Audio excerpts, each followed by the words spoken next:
So I'm here today with Jiri Mesic. I tried to pronounce that as well as I could. Almost right. You're, you're a researcher and writer who has explored the life of Leonard Cohen. And we're here in the city of Granada, which through a poet like Lorca is connected to Cohen. But first, I'd like to do a little introduction about the man himself. Leonard Cohen, born in 1934 in Montreal, Canada. He was first recognized as a poet and novelist before turning to music in the late 1960s. He was deeply influenced by spirituality, love, loss, and a search of meaning. Cohen's work blends Jewish mysticism, Christian imagery, and Buddhist philosophy, making him one of the most profound and enigmatic voices in modern music. Over the course of his career, Cohen crafted some of the most timeless songs of the 20th century, and 21st century actually, including Suzanne, Hallelujah, and Famous Blue Raincoat. His work evolved from melancholic folk ballads to deeply introspective meditations on mortality, culminating in his final masterpiece, You Want It Darker, released at the age of 82. He passed away in 2016 in Los Angeles. Now, the interesting thing about Leonard Cohen is that he only started singing professionally when he was 33 years old, which is incredibly late for artists. Um, so I'd like you to talk to me about what he was like before, what did he do before, and what turned him to start singing. Okay, thank you very much first for coming to Granada. I think it's a great privilege having you here, because it's a long journey, many kilometers, Uh, just sitting here. It's an amazing city so far. It has to be said. It's absolutely gorgeous here. So thank you for coming. And speaking about Leonard Cohen in Spain, I think Granada is the best place because he's so well connected to the place, to his music, history, culture. That's not known among so many English speaking researchers or people who are just fans.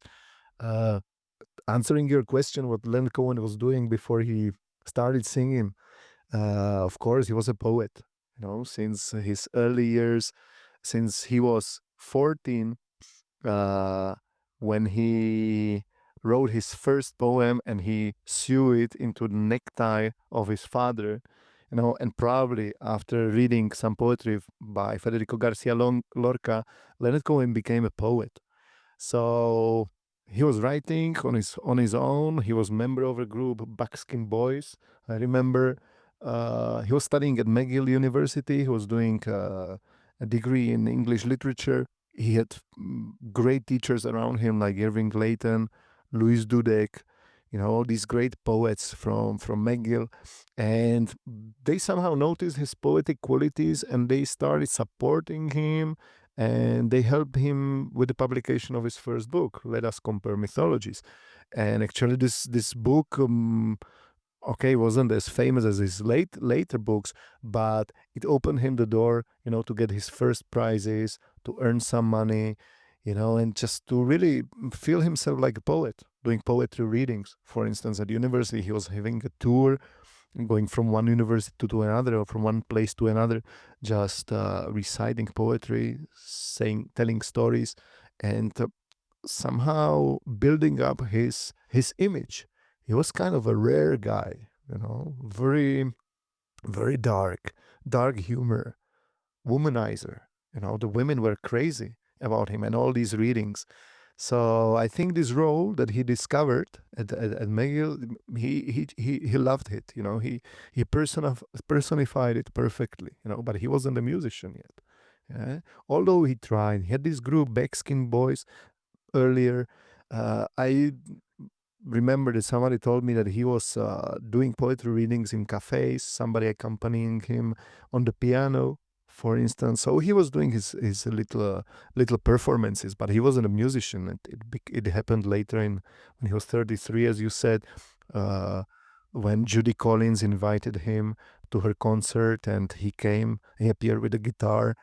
He started singing Suzanne, and in the middle of the song, he said, "No, I cannot go on."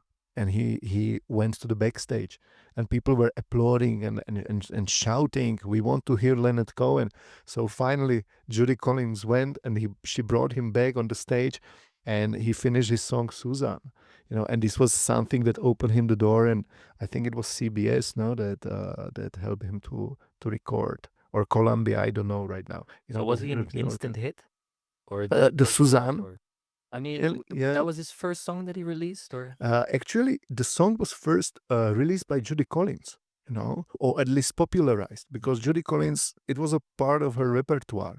So she was on the tour singing Suzanne, and people are curious about who was the author of that song. So I think it was 1967, right? The first album. I don't remember. But it could. It's 1967, I think, the first album. The song, when it appeared from the mouth of Cohen, it made a big impact on people. But what do you So- think? Not even about his singing yet, but when he was just a poet, what was so persuasive about him that people were drawn to him? As you said, women were drawn to him, Yeah. but I think the public in general was somehow saw something in his work. What was that? I think he personified the spirit of the age. It's just the age of counterculture. Hippie generation, people who were looking for deep meanings of life. And where do you find these meanings? Of course, in religion. Especially Eastern religion. Then there were many Hindus around him. He was a Jew. He studied Kabbalah. He studied Christian mysticism.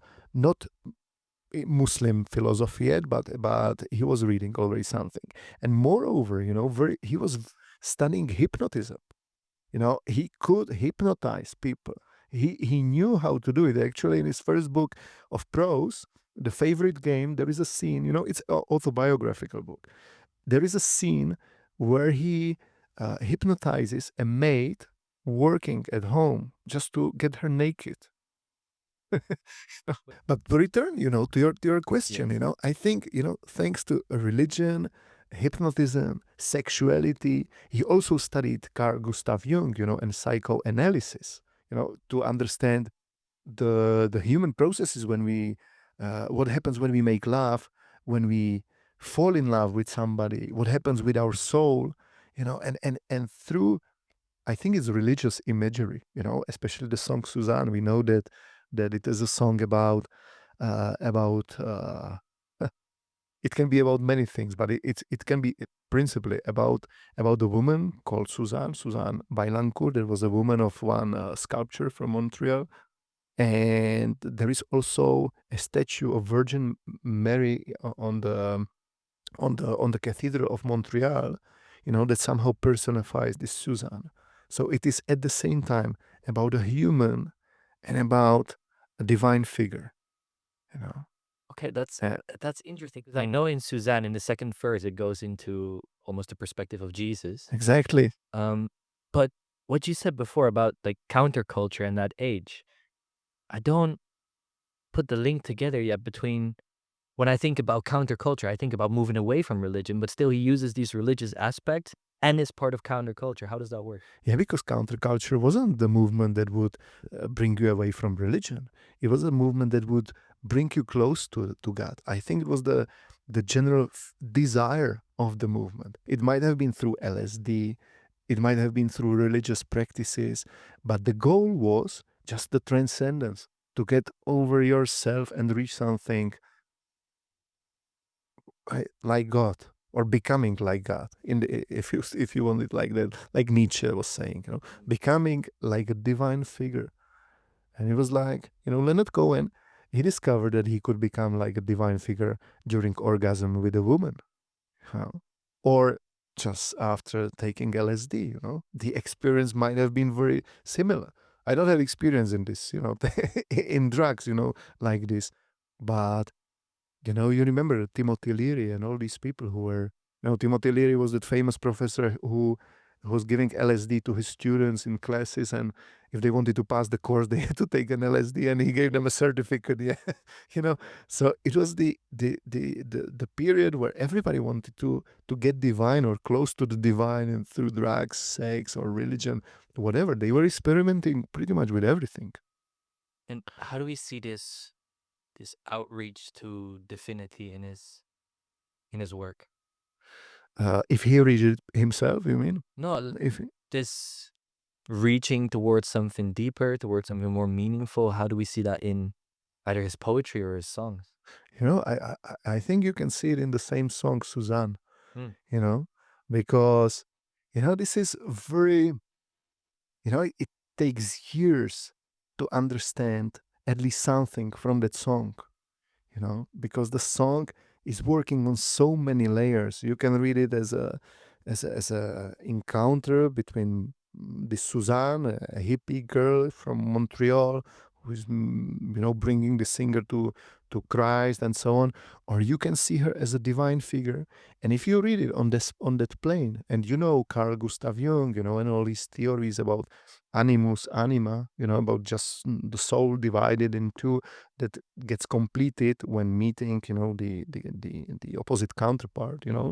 Uh, on that level, the song is extremely spiritual, religious, deep. And I think subconsciously, when we start understand this song, it first happens subconsciously. It tells us something about our own being, about our origins, about ourselves, about humanity, about God, on that level. But we are not able to express this in words in normal communication. And what Leonard Cohen managed, and it was because he was working on his songs for many years. The song wasn't written like, in a matter of hours or days or weeks. He was working years on songs. And I think thanks to writing, he was discovering discovering meanings and layers of meanings, of human life, of divinity, and so on, until he discovered mm, something that transcends him and everything that he has written, and it was making sense to him. You know, although in later interviews in 80s, and 90s, when he started singing Suzanne, he said, "I no longer know what this song is about." It's super interesting that you're taking that song because that song in particular has been with me for my whole life. Oh, It's the first Leonard Cohen song that I heard back when I was probably 6, 7 years old, and I didn't speak a word of English, so I had no clue what it was about, but it's still this already the tone in it, just the guitar playing in it. There's something that drew me to it because I don't remember basically any songs that I heard when I was 6 years old, but this one I remember so clearly. And then you get a bit older, you start understanding the lyrics on a surface level, and you see like this love song. And now I'm getting to the part of my life where I can see that second verse, the spirituality in it. You can start connecting that to the whole song. Because when I was younger, it didn't make any sense to me. Like, mm. why is this guy talking about Jesus in his love song? But yeah, the more you live with it, the deeper the meaning becomes. And I feel like he was writing on these songs for years, but I think understanding them fully takes a while as well. Yeah, yeah. You have to live with the songs. And actually, the fact that you mentioned that the writing process is very interesting to me as well, that he took so long on these songs, and that I think Hallelujah is a famous example of this, right? Where he has so many verses. Have you ever read the other verses as well? Yeah, Of yeah. Hallelujah? Yeah, yeah. Actually, I think he was writing for 7 years, So, right? There are so many stanzas that were abandoned. Then he returned to them. Then he abandoned them again. Then he released that song on various positions, album. Nobody liked that song. Even I think it was already Columbia. They didn't want to release that album. And some artists, they started singing this song, the other stanzas of the song that Leonard Cohen didn't use. I think it was John Cale, no, and now I'm not sure about Bob Dylan. Bob Dylan also sang that song, and it might have been with other verses. And Bob Dylan is actually the man who sang that song for the first time. really? Yeah, yeah, I among all these artists. I know the Jeff Buckley version. Yeah, That's it's the beautiful, famous one. The beautiful. Shrek version, of course. Yeah, yeah, yeah. That's, I think, John Cale, no? a whole I think. generation was introduced to the work of Leonard Cohen through Shrek, Mm, which is mm. so funny. It's incredible because that song is religious, is sexual. It somehow follows the pattern that Cohen was working with the whole life. The sexuality and humanity, or better to say perhaps this eroticism, and carnal uh, projection, of beauty into religious background. This is what Leonard Cohen was somehow transmitting in those songs. But look, Yurik, I will return to that song Suzanne again. I'm sorry if I'm kind of, you know, uh, repeating, this information. But what you said about understanding this song, you know, I'm 40 years old, it's not the perfect age, to understand everything, but I knew what I understood when I was 20. And it's 20 years of progression when you are discovering one layer after another. And with Suzanne, it's like, firstly, it's a beautiful song, it's the most, on the most shallow level, it's a beautiful song about, let's say, two human lovers, but it was when I moved to Andalusia, and want to connect Granada with this as well, because the Christianity here, Suzanne is, it's got Christian imagery. There is nothing from Judaism yet. Okay, Christ was Jewish, but it's not a Jewish song. In Spain, the Christianity, especially in Andalusia, has been very pagan. And if you see, for instance, the Eastern processions here, you discover that Suzanne is much, or Suzanne, the Virgin, is much younger than the Christ himself. And when they process that, in the streets, they look like beautiful couple, of a beautiful woman. She's crying already because she's expecting the death of her son. But you get the sense that they will get married, that they will be together somehow. And in that song of Cohen, the Suzanne, you know, actually it's the Suzanne who somehow brings him to the tower with Christ. Yeah, it's the Suzanne, the woman or the virgin, who brings him to the knowledge of Christ. But all this knowledge is inside of us. Yeah, and then you know, then when she brings him to that knowledge, to Christ, then there is this wonderful third stanza. When she is accompanying him on a journey among garbage at the flowers. And it's just the quest, for knowledge, you know, and also just some kind of revelation and so on. And in Andalusia, is like the Virgin, she always brings you to the Christ. And when you go to churches here, you always see people praying to virgins, and there are very few people who pray to Christ. It's like the Christ was a higher knowledge.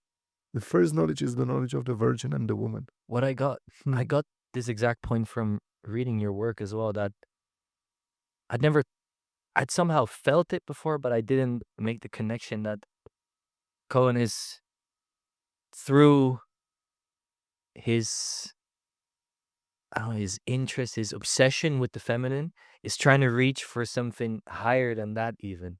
So it can seem like, oh, this guy's just obsessed with women, but which is most likely true. But there was, at least in his poetry and his songs, that is just a way of figuring out something deeper, some higher meaning through this. Is Mm. that did I Yeah, yeah.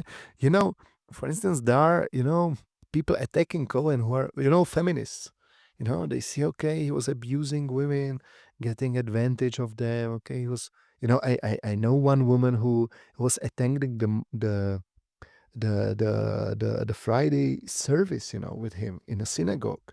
And she said that he was always standing in front of the synagogue, checking girls and women, entering in, just kind of a, observer, up there. Okay, I like that one. But it's on very, to see him like this is very superficial. Of course, he conquered them, yeah, if we can use that word from today's perspective, yeah. And the women fell in love with him. They were falling in love all the time with Leonard Cohen. But in this period of time, and I'm already thinking again about the hippie generation, people were not thinking so much about marriage, they were thinking about polyamorous relationships. They were, cheating on one another was very common, perhaps as it is nowadays, but among that generation, it wasn't being judged, no? You know, the famous case of Marian Inhalen, you know, the song Marian. Yes, I know the song, but Yeah. let's explain. Yeah, it was, you know, it was probably the biggest lover of Leonard Cohen, and he loved her too. They were living in Hydra, in on the Greek island. Uh, it was a perfect love story, you know. But when that documentary movie was released, I think in 2021, no, it was called So Long Marian, I think. Could be, yeah. Yeah, Maybe that doesn't matter. Yeah. I think 21, you know. I'm not sure. I'm very bad about dates, you know. Sorry about that. Look, in that documentary, you know, the director, she reveals, you know, that Marianne, she had lovers when she was being with Leonard Cohen, you know. So he was cheating on her and she was cheating on him somehow, you know. And it was all right, you know. Later on, of course, she couldn't get when he started touring and he was getting more and more famous as a musician. He was always in New York. She stayed in Greece. Then I know that she went to New York and she was already somehow distanced because he was with another woman and so on. But for many years, they were, you know, just living like that. Okay, what the feminists do, you know, they from the today's perspective, you know, he say, okay, he was a womanizer, he was abusing women, and so on. But they never think about what was he bringing to women and how, thanks to his perception of relationships, of love, of soul, of our mind, how the women that were with him was just experiencing the wholeness of their self, you know. The women who were with him were never criticizing him. I mean, that kind of comes back to what you were saying earlier about the Jungian perspective of the animus and Yeah, anima. They complete each other. So I think it's a misconception to think that he was just taking. exactly. No, he wasn't taking, he was giving. You know, it was it was mutual. Yeah. There was some criticism, I think, you know, from some of his past lovers, but nobody appeared like criticizing him in public that he was a womanizer and so on. What I find very interesting to bring to today's time is that Cohen to me represents this different type of masculinity that I don't fully comprehend. Because it's, I mean, I think it might be in a documentary that you mentioned or a different one. Um, there's clips of him on tour, and it was just after the show, these women would come up to him and just be Mm, completely obsessed by him, you know? And all he would just do is stand there and say a couple words. And it was, it's so interesting that he was not at all this macho type that today mm, is more connected to masculinity, you know? It's this complete, it's very soft, gentle man that somehow is still a complete different type of masculinity, but mm, still works somehow. Is mhm. that, you feel that as well? Yeah, and it will be working forever, I think, because, you know, he was not interested in the gym and going to the gym to have a perfect body, you know, to have muscles or nothing. What he was, or what he managed, or what I think his sexuality is based on, it's mind, you know. He was able to, in his songs, to express what takes place in our mind, sometimes subconsciously. And people were getting like on the wavelength with him, you know, and sensing, okay, this man with this gentleness, you know, with this spirituality, he was also emanating something, you know, this man. It was like he wasn't like a guy who comes and doesn't have anything to say, anything to do, and you do not feel nothing. He appeared, and there was some kind of energy that happens to people, you know, who have who have known the depths of life. I mean, what just came to my mind while you were saying that is earlier we talked that through the feminine, Cohen is trying to reach for something higher, but maybe because he was himself in touch with that deeper thing, which I don't know how to Exactly. put into words, Hmm. that from the other side, it was the same thing. They were just, when they met him, they could feel there was something, he was in touch with something that maybe others aren't. Exactly. And Mm. that's a very, I had never thought about it that way. That's a very interesting perspective. And the the things you just said were from pretty much from the sort of song Suzanne as well, you know? Exactly. She gets you on her wavelength, and you touched her body with your mind. It's very, yes. Exactly. And this is like, Just in one poem he wrote that uh actually get to when you get off the woman's dress, you won't make her naked. In reality, you make her naked in your mind always. And your mind is the first thing that makes the woman naked, and she will get naked for you if you manage it. Yeah, when you get so close and connect with her, she will get naked for you. And then when you finally see her body, and you will making love and so on, this is just the last step. This is the easiest thing. The first thing is the mind. And I think, for men, you know it from your experience that it works like this. But what we have to bear in mind, that this is nothing to get an advantage of. But if you analyze our relationships, your proper relationships, when you have fallen in love with somebody, when the woman or girl has fallen in love with you, it must have been like that. You first somehow connected with her mind, and she became naked in your mind. I mean, do you still see a legacy of Cohen today? Is there still Are there still people like that? Because to me, he's almost like this shaman type figure that existed in the past. I mean, I don't I feel like this type of masculinity has kind of died out. It's much more into the macho type stuff today, Hmm. right? And maybe that had to do with the hippie era, like you said, but Could be. that it came out of that. But what do you think? Is that still something that's alive today, or is it really a sign of the time that it's not as much? I think it's alive, but it doesn't need to be alive among people like Cohen who are musicians. It may be alive about people who are, I don't know, some wise guys, who meditate, who practice religions on their own, artists of any time who live these depths. I think these people will always exist. Even women will exist. But in contrast to the hippie era. In hippie era, it was like the ideal. Everybody wanted to transcend themselves and to get something deeper. To just to discover something that nobody knew. And then it was just the purpose of the whole movement. Right now is the objective of very few people. I don't want to judge or make comparisons like this, but I think personally, from my personal experience, people I'm meeting at my work at university, my students, I think there is also kind of a fear, because this necessity will lead you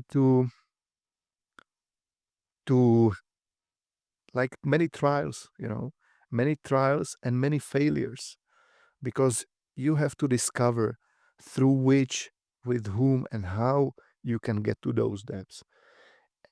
And it won't happen always with everyone. You really need to be on the same wavelength. You perhaps need to be ready as well for that.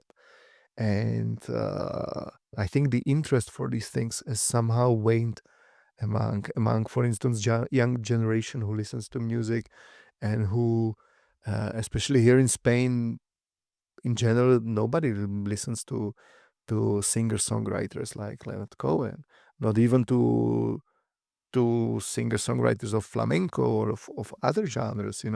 This is something of the past, no? Although people who are searchers or seekers, better to say, they still exist, but not at the same level like before. I mean, when I tell the people around me that I was doing this podcast about Leonard Cohen, nobody knew him, Wow. but I always said, "Okay, you might have not heard his name, but you've heard his songs, because everybody's heard Sure. Hallelujah." But what I find so appealing in his work is that there's this unashamed reaching for something bigger than yourself, to the divine, if you want to call it that. And maybe today it's a bit of a shameful topic if you're very much into trying to find something that's or reaching out to something that's bigger than yourself and actively looking for that. you might have, at least in academic circles today, might be looked down upon a bit.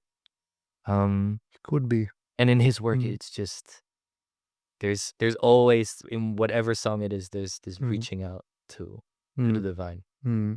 But I mean, you mentioned the city of Granada already a couple of times. I know that this city is connected to his work, but maybe you could explain some of the influences on Cohen and how that links to the city we're at. Okay. It's pretty easy, you know. Although I know that in the English speaking world, it's not so common.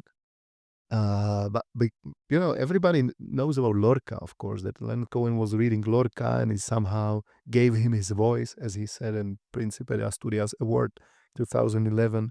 But nobody knows how, you know, and where it happened, and so on. You know? And Granada is very peculiar because first it is the birthplace of Lorca.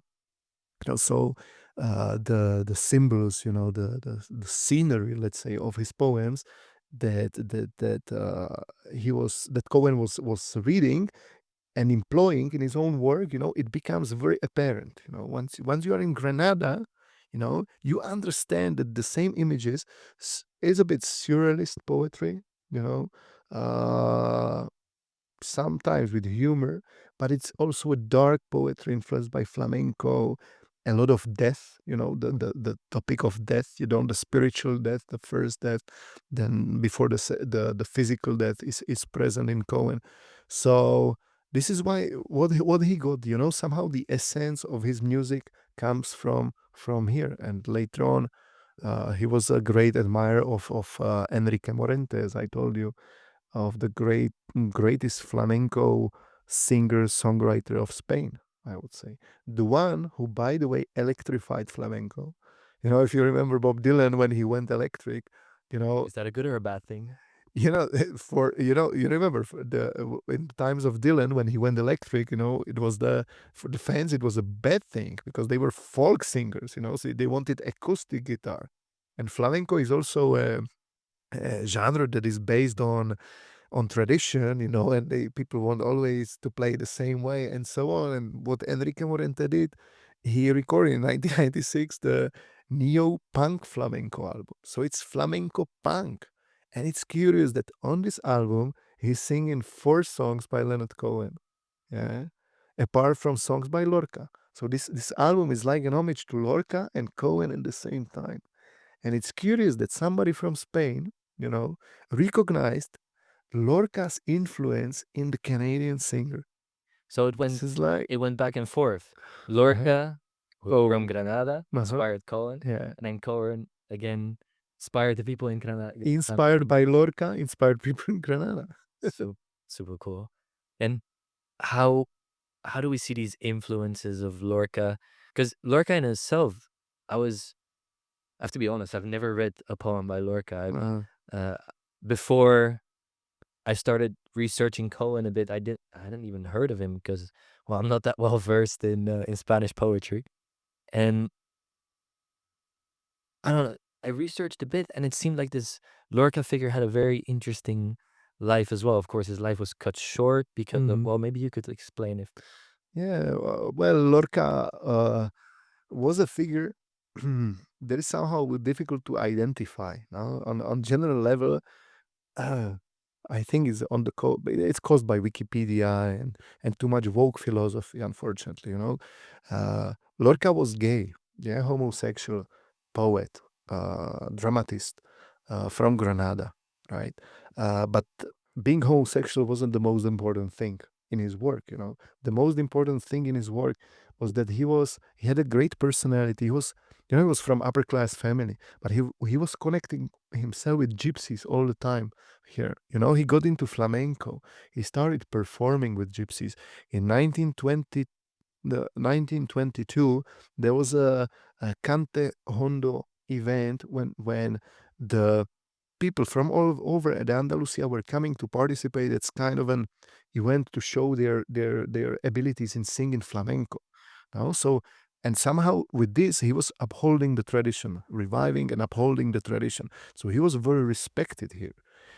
as a dramatist as well, his Bodas de Sangre, the blood winning, it had a big impact on people because it was something that was happening here, when uh, I don't know when this finished, but it was pretty common. Then there were people being killed. Like there was a bride who was being led away by other guy during the wedding. So the groom decided to kill that guy, or there was a you know these killings almost everywhere among gypsy families. And he was somehow embodying this in his works. Yeah, so people were reading, and it's like, wow, this is the man of our world. Exactly. Uh, Later on, Lorca, of course, politically speaking, he uh, he was a best friend of Primo de Rivera. He was like before Franco, kind of his father was already a dictator, and he was the new leader of Falange, and Lorca was his friend. They were both killed. During the Civil War. Uh, right now, the attempts, of Lorca are to make him very left wing, homosexual, and the reasons that we read, about his death. Okay, he was a homosexual. That's why they killed him here in Granada in one village called Viznar, and his body has actually never been found. Among the bones. Now they are digging up more and more bones from that. It's called fossa comune. It's just a hole, with earth on the top, and they are getting more and more bones, but Lorca hasn't been identified. So, it's like with Elvis Presley sometimes, there have been books written, that Lorca has actually survived and his family doesn't want to let know where he is.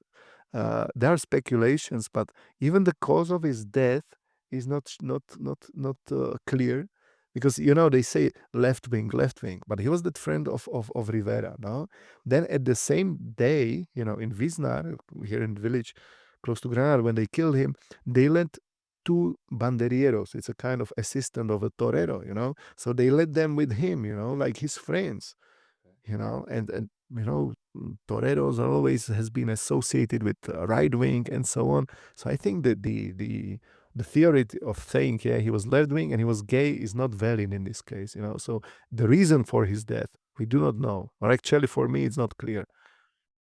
And was he, at the time Cohen found his work, was he already a well-known figure, or is there, like, how did Cohen? He was popular figure, for sure. But Cohen found him in 1950s, I think, no, or perhaps the end of 40. I think it might have been 1950s. Uh, Lorca was becoming more and more famous, especially after the death of Franco in the mid 70s, when Lorca really was gaining this international recognition and so on. And it was also a time when Lorca started being interpreted and misinterpreted, by many researchers who were opposing the ancient regime.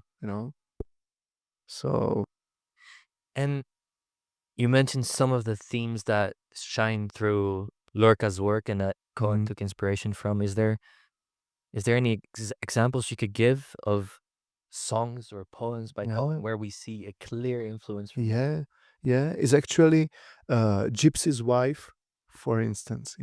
Ah, yeah, that The makes sense. yeah, Yeah. this song, a beautiful song, is inspired by Bodas de Sangre, the wedding by Lorca. You even notice it with the guitar and a kind of playing. It's not flamenco, but you already. It's like he's creating this ambience, of the event, and the gypsy woman abandoning him.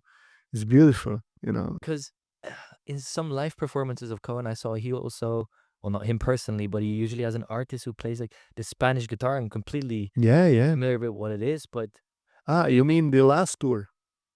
could be, yes, Yeah, that it was just the last tour, but it's this guitar with like 12 strings yeah, or something. exactly. This is Javier Mas, a Okay. great, great guitar banduria, loud or 12-string guitar player Yeah. from Zaragoza, but he's living in Barcelona. Unfortunately, he's suffering from some serious illness right now. uh, what he has brought to Cohen is actually the first Spanish essence, but it's not actually flamenco, but it's like Sephardic music. When he's playing loud, you feel that there is the, Sephardic Jewish Kabbalistic influence of Spain in this. Yeah. Okay, you're gonna have to explain that a bit more. 'Cause, first we're already starting with Kabbalistic influence, Kabbalah, which is Jewish mysticism. Yeah, exactly.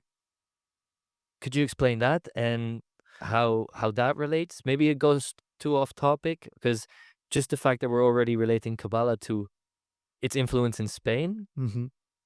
I think we might need to take a step back. Okay, The just to explain. Kabbalah, Yeah.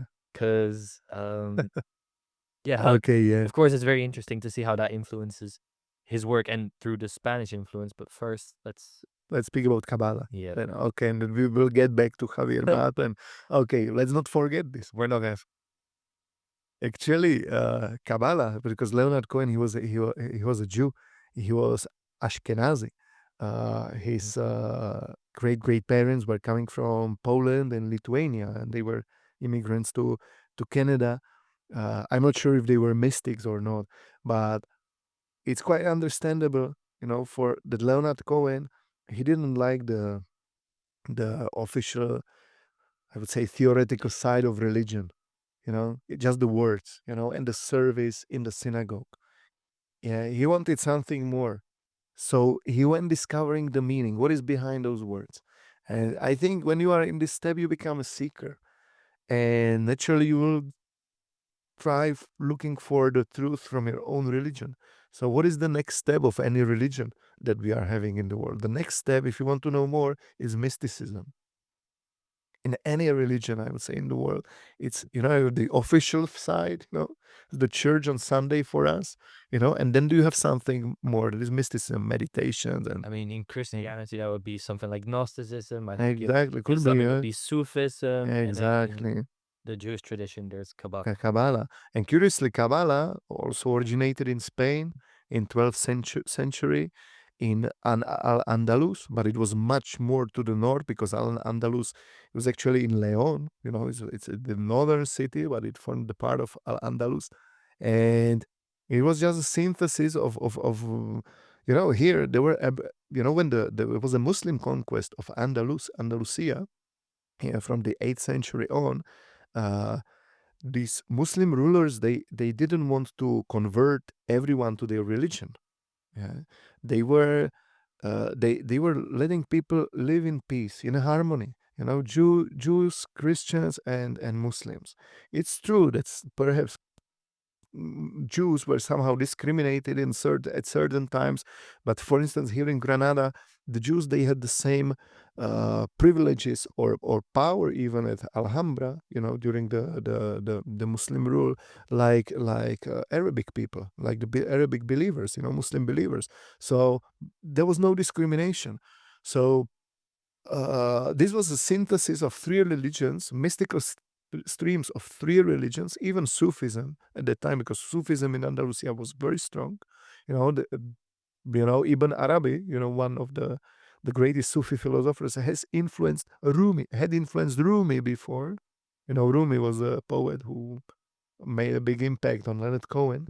Okay. And that influence came from Al-Andalus to Rumi, and Rumi was a Persian poet. Okay. So they were like, it's like, sometimes it looks like that everything important in the world, started in Al-Andalus, in the medieval time, and it went somewhere to the world, and then it returned in another form. And curiously, with all these, let's say, goings and returns, were somehow processed by Leonard Cohen, Yes. So That's already fascinating to me how he draws from all these quite obscure things that is just, I mean, he was Jewish, but that's not enough. We have to go deeper into the subject and find something behind the curtains, exactly. And that seems to be a theme throughout his life. With everything he did, he was looking for its essence.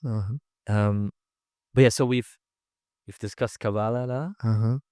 I mean, I don't know if it's completely. What were the things that he drew from Kabbalah? What were the things he drew from Kabbalah? Before we go back towards Spain? Yeah. And to Javier Mas, the guitarist. What he drew from Kabbalah, first it is knowledge. It's that you have the tree of life, And in Kabbalah, as a practitioner, you are getting from one, it's called Sefirot. You are going from let's say, one level of knowledge to another level of knowledge, until you are going, into the last one. I think there is this Ein Sof and Keter, the crown. It's like they can be described as stages of life, of a mystic as well. So he was going one step after another. I think at the time when he wrote Suzanne, he didn't have the highest knowledge. This very high knowledge. It was before he died, actually, uh, and this is where he was practicing Kabbalah the most. It's curious because when he wrote Suzanne, he was going to he was toying with Kabbalah, at that time, and with Sufism and with Christian mysticism and employing their symbols. But I think I cannot say if he was, yeah, the wise man already, very knowledgeable person.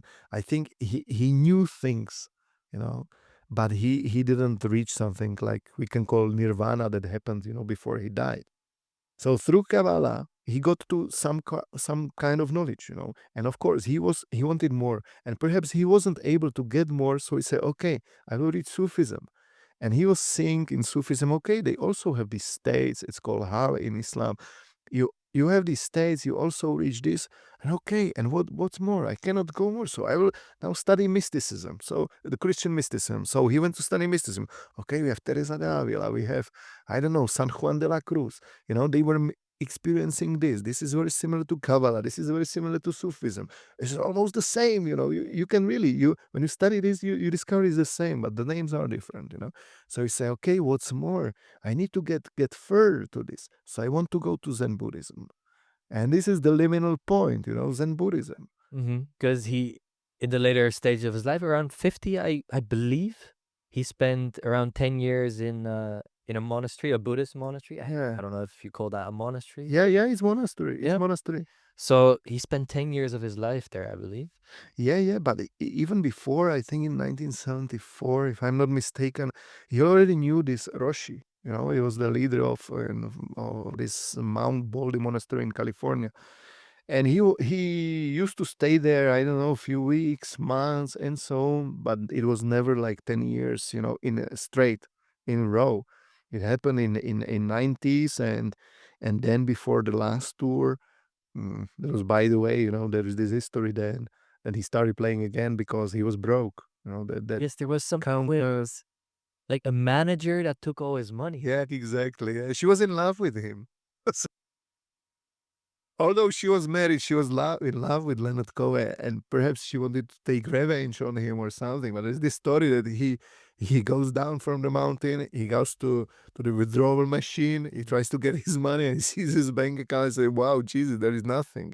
So basically, he was a very successful artist, selling lots of albums, making good money probably. He goes into this monastery after a certain period. He comes out and he finds all his money is gone. Yeah, I don't know if it was really everything. What is the story? What they say. So yeah, they say that it was it spurred him to play again. Yeah, for that. I mean, that reason for him to start touring again, I mean, it's a blessing in disguise, because what that last tour was, there's this thing with Johnny Cash, who made Hurt just before he died. There's David Bowie, who made a song of which the name escapes me. But at that last stage of his life, that's when you get closest to that divinity. But before we get to that, let's try to bring it back to Javier Mas, Said something about exactly. the Kabbalistic influence in Spain. Exactly. Yeah. Yeah. How is that? But look, man, I think we have touched another point when we can return to Spain. And it was even the last tour. In this last tour, my friend Alberto Manzano, who has translated almost the complete works of Leonard Cohen to Spanish, who knew Cohen personally, who's presented as the biggest connoisseur of Cohen in Spain, and he really is. He's also a follower of his lyrics. He organized in 2000, I think 5 and 6, a kind of a tour with Spanish musicians who were singing Cohen songs in Spanish. Already, somehow with it wasn't flamenco, but there was this Spanish flamenco touch, in this music. And actually, he organized those concerts mostly in Catalonia. And Adam Cohen, the son of Leonard Cohen, and Perla Batalla, a collaborator of Leonard Cohen, and even Anjani, who was the partner of Leonard Cohen at the time, they came to Barcelona and they sang at those concerts, And when they came back after those concerts to home, when they came home and saw Leonard, they were telling him how these concerts were. And he was surprised, These concerts were later released on CDs, even the videos, DVD, and he was smashed, say, wow, this is what I would like to do. So we're now talking about Spanish artists who performed Yeah. Leonard Cohen's song in Spanish. In Spanish, some of them in English, but there was this Spanish, touch in music, And moreover, there were two musicians that later he employed them for his tour. And the names of these musicians, the first is Javier Mas, that we have already mentioned, the guitarist. And the second one was Bublici, the violin player. Yeah, he lives in Catalonia as well. He listened to them, and they have probably helped him to decide to return on the stage and play again. So it was again like the Spain going to Leonard Cohen, and bringing him back, again. So actually he called, it is the story that Javi told me 2 years ago or 3 years, no, 2 years ago, that Leonard Cohen called him during the night, he was in bed, he was almost sleeping. He received a call and Leonard Cohen told him that he was thinking about organizing a tour and he would like him to be a part of it, Javi said immediately, and with the violinist, with Bublici, it was the same, and this is, they somehow brought this Spanish spirit, we spoke about Kabbalah. There is this song, Who by Fire, where Javier Mas, he has got this long introduction, either on 12 string or in louder banduria, that shows you like, the atmosphere or medieval Jewish Sephardic music, but very spiritual music. You notice it's very spiritual, something. Yes, the topic of death in that song. That's one of my favorites, actually. I'm glad you mentioned it because it's such a simple song when you just look at it, because it's just a repetition of the same phrase, who by fire, who by water. And it just goes on stating all these ways in which people can go. But just this kind of hypnotic, and that comes back to the hypnotism, maybe. The hypnotic factor of it just gets you super close to the concept of death, but just repeating this is who by fire, who by water, and then just stating all these different ways in which people can go. And sorry for interrupting. It's based on a Jewish prayer. This song, it's called Unetaf Token. It's a prayer, just in which the speaker or the supplicant is trying to discover in which way he or she will die. So Leonard Cohen said, okay, let's make a song of that. yes. And that's Beautiful. one of the topics you mentioned about Lorca as well, right? The topic of death that comes through in the work. In flamenco in general, Okay. Actually, or let's say in Spanish culture, the Spanish culture is death itself, because it's always the celebration of death in Spain. Either the Easter week, you have this Corrida de Toros, processions, flamenco. Flamenco is really, there are many palos of flamenco. There are joyful ones, but the most serious ones, the ones that are really considered the strongest, the best representative of flamenco are sad songs, like Soleá and Siguería, full of death, and I think Leonard wanted this, he wanted Javier Mas, to employ this in his music, and that's why we have, these albums like Popular Problems, Old Ideas, and finally You Want It Darker. We have it so full of darkness, so full of darkness, black. You can even think about Spanish people, how they were dressing, in the last century, in the first half of the last century. women were wearing black. You saw black, clothes, Is there like anything that, if you look at his life, is there anything that indicates or that can explain this deep connection with Spain and Spanish culture and the music and the poetry? Is there anything that can explain that? Or you mean why he was so attached to this? yes, why was there such a strong connection between the two? I think he was discovering death. Even if you think why he started writing poetry, it was when his father died. True. You Yeah. know, he probably, I think it's the moment of sadness that brings us to, that may bring us later to some catharsis. That we are suffering so much for something until the point that it becomes so unbearable and it needs to leave your body, your mouth. And perhaps it was the moment when he wrote that first poem.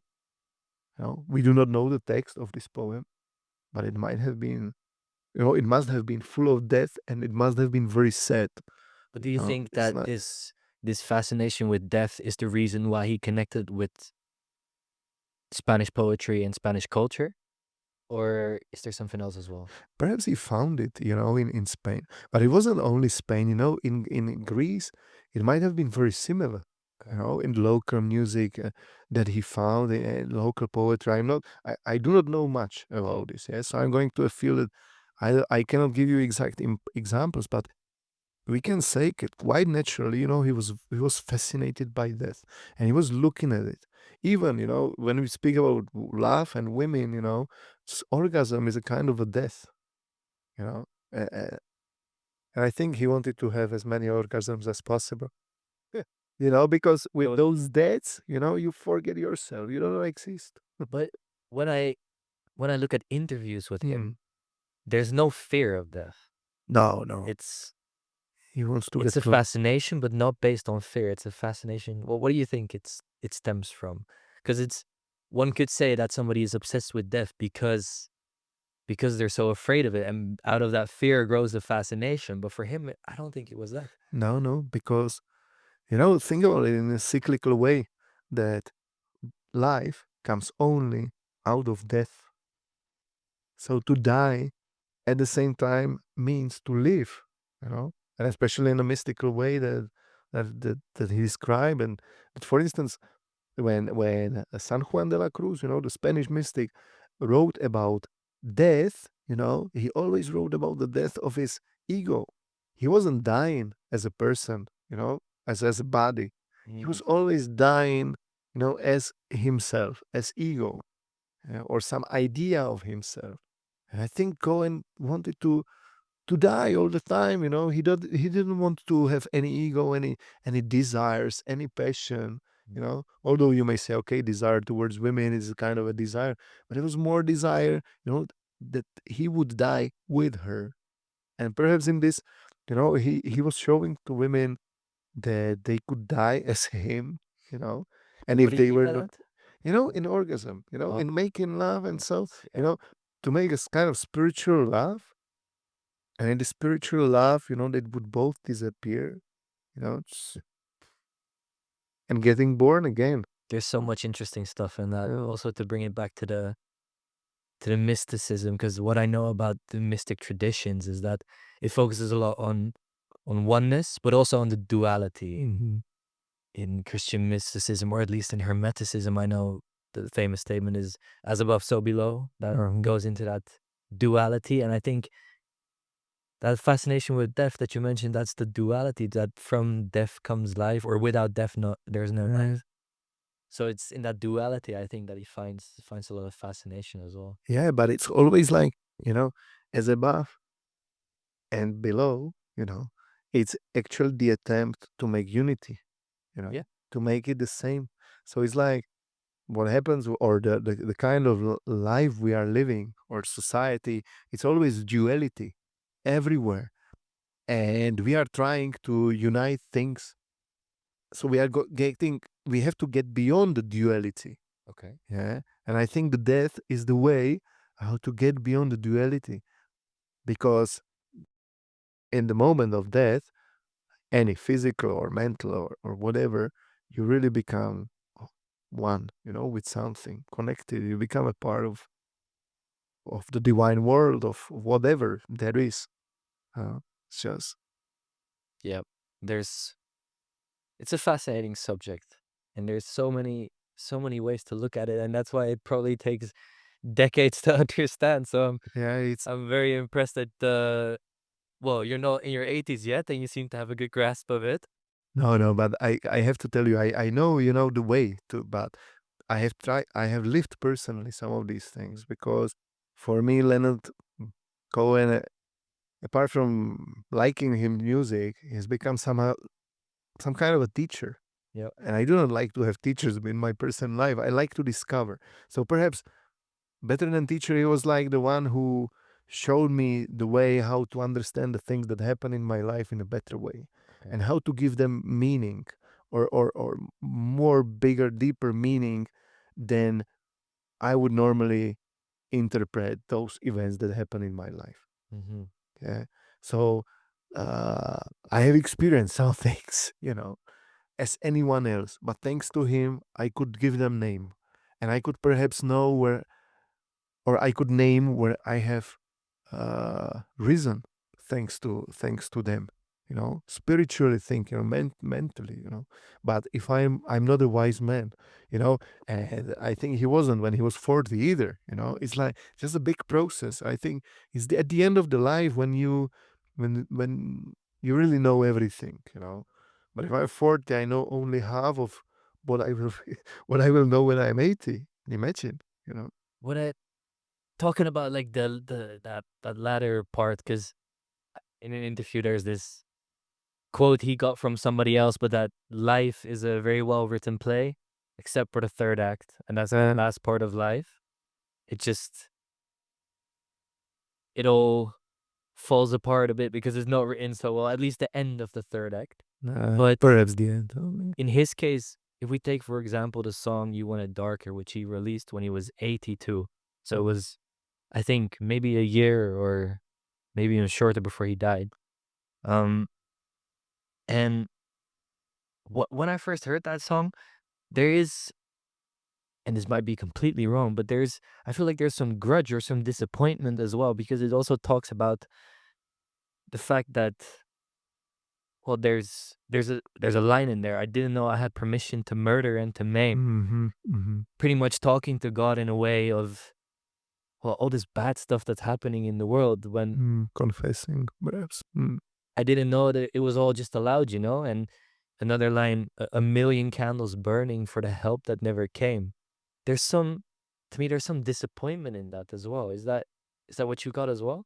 Or is there, Could be, yeah. There is disappointment, but not.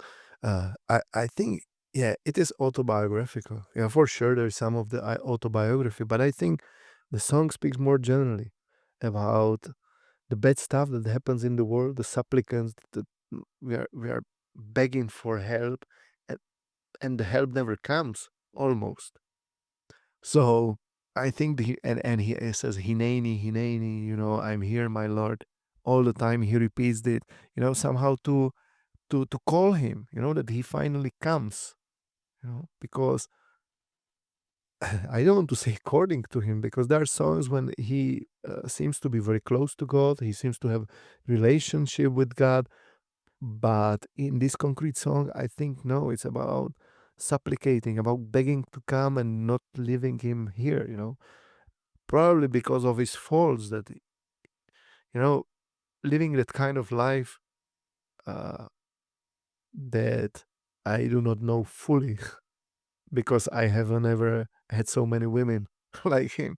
I haven't had so many experiences with mystical with drugs, yeah, and all these things. You need to. I think drugs are not important in my personal opinion, but perhaps foreign people will say yes, they are absolutely important. But you need experiences,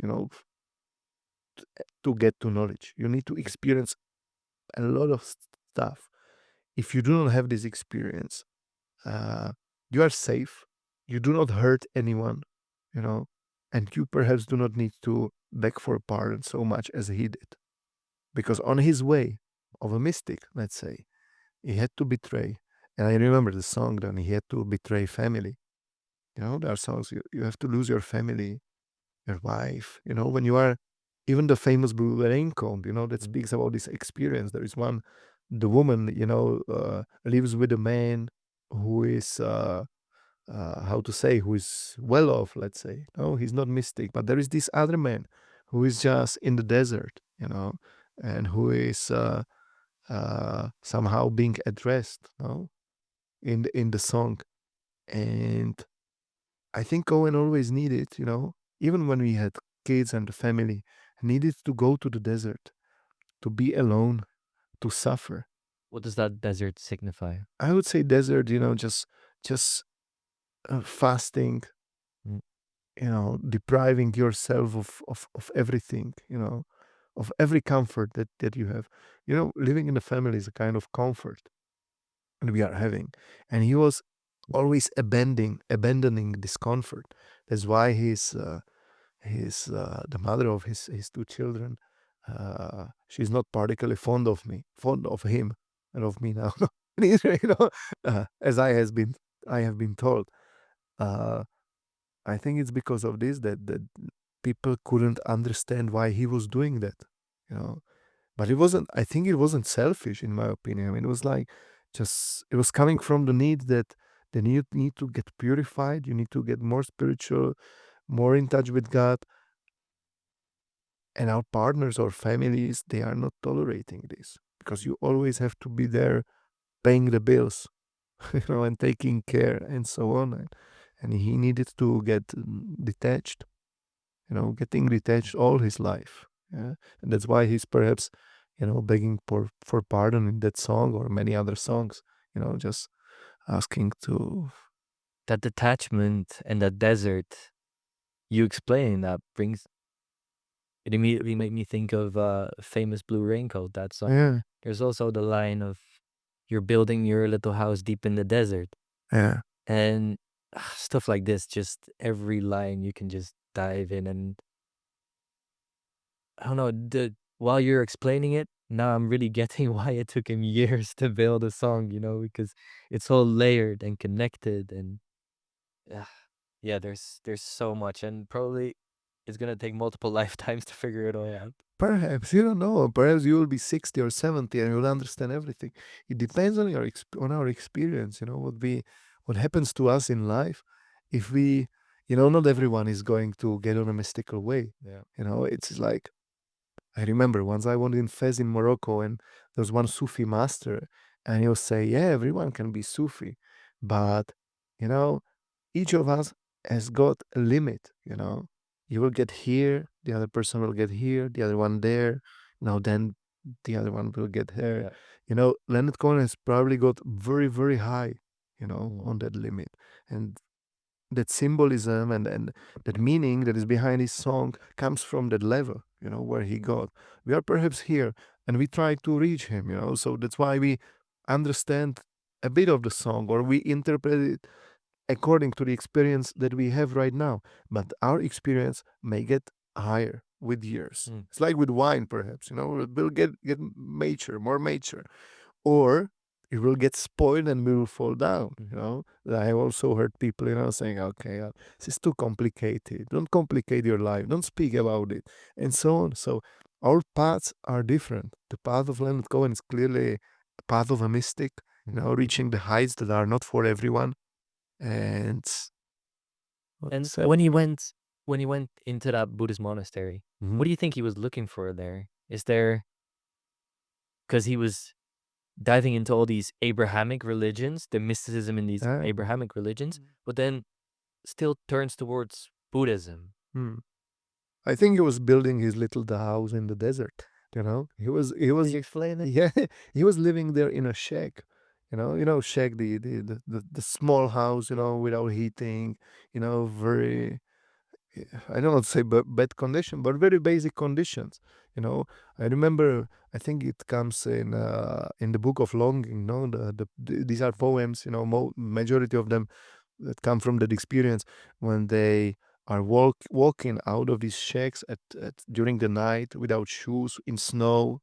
You know, it's somehow a tyranny. You know, to the body when Yeah. you wanted martyrize your body, if this is the word. You basically you are living like in the desert. It's not because you do not have absolutely anything. You are living with the basics, getting rid of your ego. I think this is the purpose of Zen Buddhism. My friend Alberto, he's also a practicing Buddhist, and what I remember from his poetry, it was like uh, the pain that you experience when practicing Zen Buddhism makes you forget any other thing that your head may be infested with. Really, you forget it, because there is the only pain. And once there is only pain, you purify yourself. So it's another way how to be mystic. Yeah. But I think, with Zen Buddhism, you don't have a Buddha is not God. Yeah. It's a godlike figure, but he is not God. He's just an example to follow, nothing else. So Leonard Cohen, I think in order to realize what was happening with Kabbalah, in my opinion, how to understand Kabbalah and everything, he needed Zen Buddhism, like to see it from a different perspective, like to get blank, like a blank page, and say, okay, now I have to discover on this blank page, what is in my religion, in my tradition. And he was practicing Kabbalah and a lot before he died. You know, he left Zen Buddhist monastery in, when was it? Before the first tour, it must have been, I don't know, 2006, no, or 5, even 4.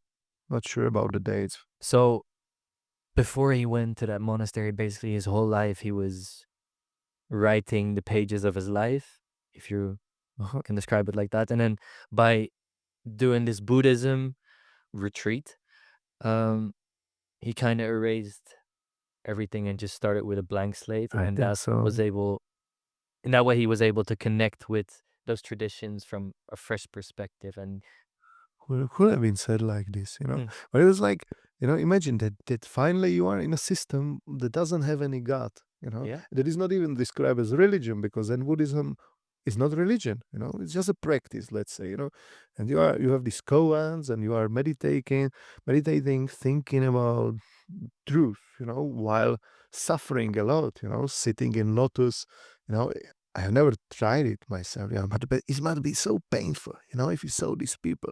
And and suddenly, after many years, he was a chef. He was cooking there in the monastery as well. he was the chef of the He was the monastery. chef. No, yeah, chef, like a cook. Yeah, just Cooking. taking care of Yeah, the other monks. exactly. Of he was preparing, and he was drinking cognac as well. He was eating and drinking cognac with Roshi. Roshi was his spiritual teacher, let's say. The curious thing with Roshi is, and it also brings us to women and sexuality. I'm not sure if you have heard about it, but Roshi was actually accused. It must have been already 106 years old or something, Okay. or 100. Hey, I don't know. Mhm. When they were meditating, he was asking women to hold his penis, and he was accused of it, just at the very end of his life. And he was the closest to Cohen, in the most time. They were really big friends. He's got poems about him, Roshi advising him, drinking cognac, of course. And, I was kind of waiting for Cohen's answer, what towards all this, and nothing came out of it. I think, but it has revealed also something, that this sexuality that is so important for Cohen, or for even for the Droshi, like you said before, it was no longer seen as a method, or as a way how to transcend yourself. And these two guys, like from the past, okay, spirituality, sexuality bringing us to God. Like medieval poets, perhaps from here, from Kabbalah, the Sufism, and so on, the sexuality was also seen like in that way. But I think these accusations, that I don't know to which extent they are truth or not, but they somehow reflected this shift, in our contemporary society, that the society is sexual as it has always been. It's perhaps even more sexualized visibly, thanks to or due to marketing campaigns, the way we dress, and so on is very sexual, the society. And people are making love like before, but just on the visual side, we have all these laws protecting women, boys cannot right now, invite girls, how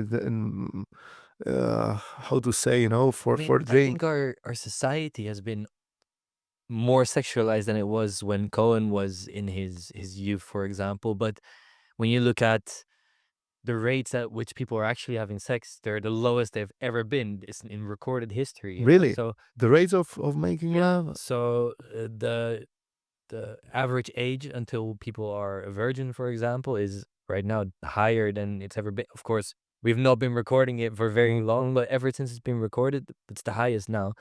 I And didn't know.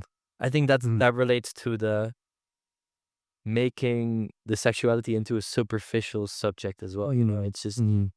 there's taking the spirituality out of it, Hmm. and It looks like there is nothing spiritual. exactly, Sorry. it's everywhere. It's in a Mm. way, it's advertised everywhere. Mm. Yeah, it's made very superficial and it's taken the spirituality out of it. But please go on. You were talking. No, no, no. Look, I didn't know this perspective that you are saying because I'm only 40, but it used to be different 20 years ago. Yeah, I know how boys we were dating girls and so on, and there were no laws, like I think a young person, 20 years old guy, if he's in a bar or at a disco club and invites a girl for a drink and this girl refuses, I don't know, two times, you know, and this girl is kind of more feminist oriented, which is not bad, but sometimes they are too much. They may call police and to put this guy into real trouble. I saw a statistic, and I haven't fact Uh, checked this, but to me, it kind of signifies what I see around me. Is that there was a study, and they found that 50% of guys under the age of 25 had never asked a girl out in person. wow. Because of fear or because they are shy? I don't know the reasoning behind it, but Hmm. there's I think the fact that it's not as necessary anymore because it's been so made so superficial. You have dating apps and stuff like that. It's it's yeah, it's super superficial. So Hmm. there's no need to actually go out there and put yourself out there. And by putting yourself out there and actually asking somebody out in person, you're Hmm. vulnerable. And I think that vulnerability gets you closer to that spiritual part that Cohen always talks about. Exactly. Yeah, yeah, yeah. And it Mm. may do something with us, just I know dating or speaking with each other physically, through mobiles or applications may may show us, that there are the ways how to reach divinity, just through human interaction, simple human interaction. Yeah, I That's think that's a very somehow. important subject. uh, And what he's talking about, that you can find that divinity not in yourself because your ego has to die, but mm, you have to find it through other people. In his case, mostly women. yeah. Um, But I think in everyone's case, we speak about men, and from a women's perspective, it's men. yeah, We the somehow other way we around. always accompany each other. Yeah. Okay, we have other genders and so on that may tell us otherwise, but I think in general, the majority at least is like that. So Hmm. before we get to your work, because you've written a book about Leonard Cohen as well, is there any part of the Spanish influence, the Granada influence that we haven't touched that you would like to discuss? In my book, Ah, or in general, no. in general. Okay, yeah, I get it. Uh, just the Grenadian influence. I think people should know and should read it because it's really beautiful that hmm, when Enrique Morente, this flamenco singer songwriter, recorded Cohen songs in Spanish on this neo punk flamenco album, you know, Leonard Cohen got very attached to him somehow, listening to his music, meeting him even in Madrid, thanks to Alberto Manzano, uh, and falling in love with his music totally. And that's why he wrote a poem. It's actually called Homage to Morente. I think it was printed in the book The Flame, where we can see how much he appreciated Granada, the world of flamenco, the Spanish spirit, the motives of death at the same time. You know, I think it's a very significant poem where we learn perhaps more about Leonard Cohen than about Enrique Morente. You know, where we learn really what Cohen loved. You know, about Spain and Spanish culture. And what was Yeah. that? What Uh, did you get out of that poem? uh, Everything that we've spoken about, you know, Yeah. the sense of death, darkness, you know, the Spanish spirit, you know, uh, flamenco, and so on. You know, it's the most, I think, representative poem of Cohen on the topic of his influences, in my opinion, to tell you the truth. And then, you know, just there are more influences like this Lorca. We have this poem "Take These Walls," that is actually a poem by Lorca, uh, from his collection Poeta de Nueva York, uh, published in 1928, in which actually Lorca criticized a lot New York. No? New York is criticized, and the way of American life is seen as a negative way. But in the same collection, Cohen found this poem. It's called in Spanish "Pequeño Vals Vienes," and he adapted it into English. You know, they were speaking about translation, but Leonard Cohen, he has never spoken. He had never spoken Spanish. You know, he couldn't read Spanish, so it's more like an adaptation that must have taken a long time. You know, to translate with the dictionary, with basic knowledge of Spanish. And okay, he made a kind of a good piece. It shows another way of Lorca. You know, before he spoke about flamenco and Gypsy's wife, it shows more like the traditional side of Spain.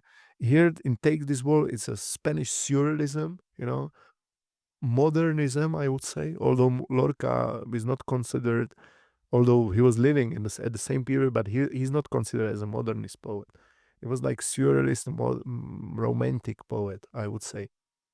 So we see another side of Lorca that was somehow attractive to Cohen. You know, and I think, you know, Take These Words, even you know, even the the ambience of that poem enters in the book Beautiful Losers that Lorca that Cohen published. And I remember the the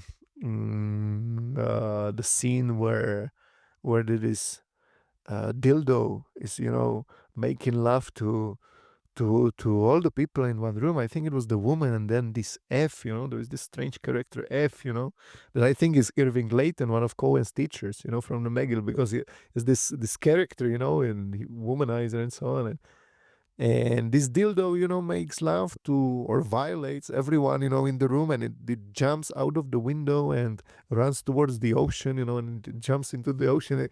It's a great scene, and I somehow feel, you know, when there's this poem, Take These Words, you know, I feel, you know, the ambience of that scene, you know, of the book that had been written many years before, you know. So this is the most important, I think, really, to Granada. Mm. All right. So, besides talking about the Spanish influence, I want to talk about your book as well, which is called Leonard Cohen, The Modern Troubadour. And first of all, can you talk to me about what is the tradition of the troubadour and why is Cohen a modern version of this? Okay, Yuri, this is going to be wow. This is going to be tough. We are going to change the topic completely. You know, it's a nice topic. You know, it's a topic that I was fascinated when I was doing my PhD thesis, because what interested me was the love poetry. You know, the origins of the love poetry. You know how it evolved. That okay, it's we are now used to love songs. It's always a man and woman, and there are no spiritual connotations. But before it wasn't like that, you know. And I had one teacher in the Czech Republic.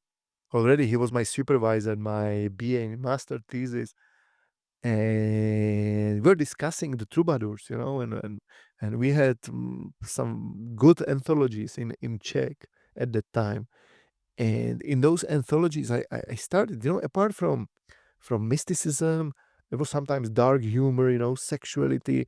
There was this, passion for Abrahamic religions, or not passion, or the focus, And I was saying, wow, actually, is it possible that in the medieval times, the concept of love and speaking and writing about love was so profound?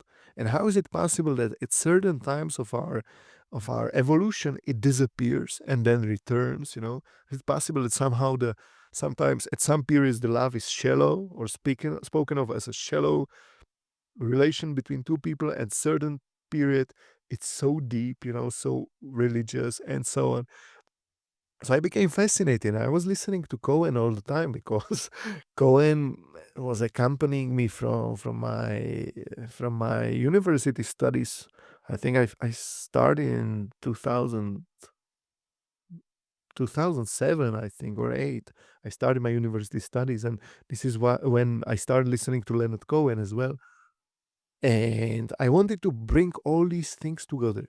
And curiously, when more I was reading on religions and troubadour poetry, I was discovering that Leonard Cohen listened or read the same kind of stuff, And I said, wow. So What kind of stuff was this? the kind of stuff, it was the medieval religious poetry, but or poetry about love, but let's say medieval love poetry, but from two regions, from southern France, so-called Occitanie, and from Al-Andalus. Okay. And that's where we are again, Comes full circle every time. Yeah, Everything leads to Al-Andalus. exactly.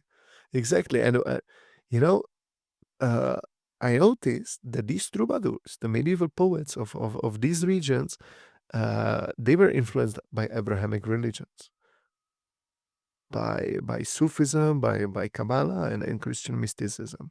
And when they were writing those songs, worshiping women, they were making them divine, like Leonard Cohen.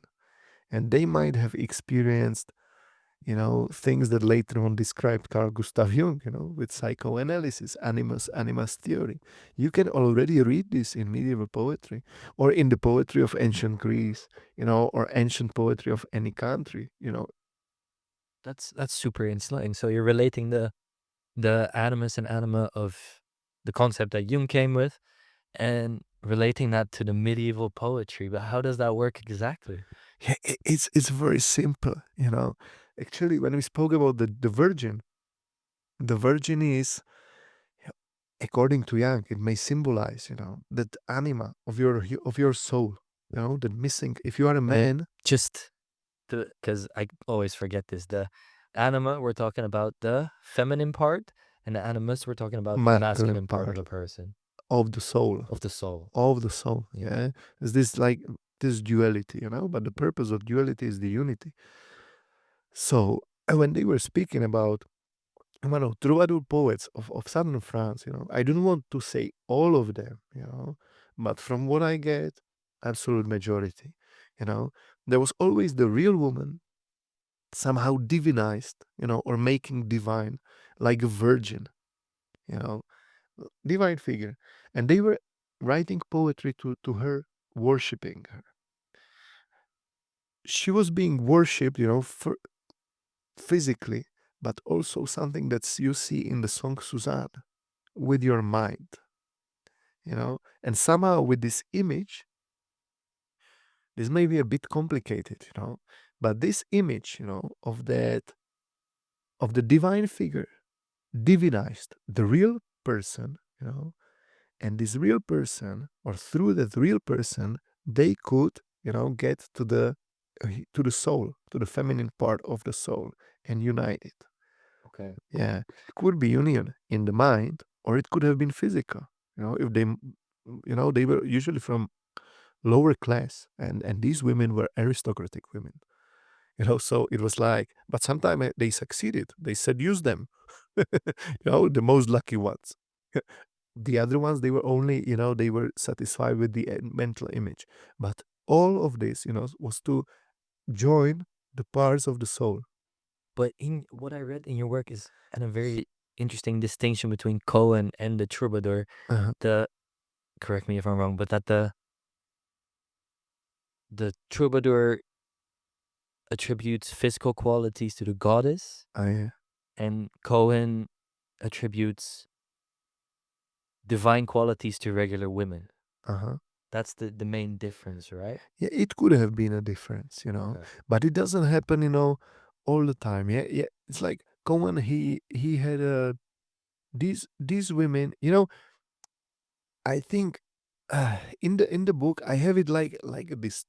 It is described as a distinction, but later on, you know, I'm you know thinking about other possibilities. You know what Cohen did. You know, there is like. And I will repeat what I have just said, you know. You either take the real woman, and even if you are not making love with her, you know, you get connected mentally, and she brings you to that part of the feminine soul, and and it gets united. It may be on a spiritual level somehow. And I think this is what happens with Suzanne, you know, with the song Suzanne. You know, that it's a spiritual connection somehow. Uh, or you do it through sex, you know, through the real one. The troubadours, you know, depending, some of them, and even Cohen, you know, I think with some of them he managed it, uh, you know, mentally, and with some of them physically. Uh, and the difference, you say, you know, attributing, yeah, then in songs, uh, yeah, then in songs, you know, what do you say, you know, the troubadours, yeah, they were attributing divine qualities to aristocratic women, while Cohen was giving somehow or applying human qualities to real women that were living to him around him. Yeah, I have it perhaps written differently in the book. Could it, but I I mean, think from I my have the to quote the here. I can look it up. Look yeah. it up in a bit. But could you tell me also about what the characteristics of the troubadour are? Because I remember you writing about courtly love, which often is unresponsive. At least the other party is Yeah. unresponsive. Whereas in Cohen's case, that usually, I don't want to speak for him, of course, but from what I get is that the love that he put out there was usually not, there was not no response to it.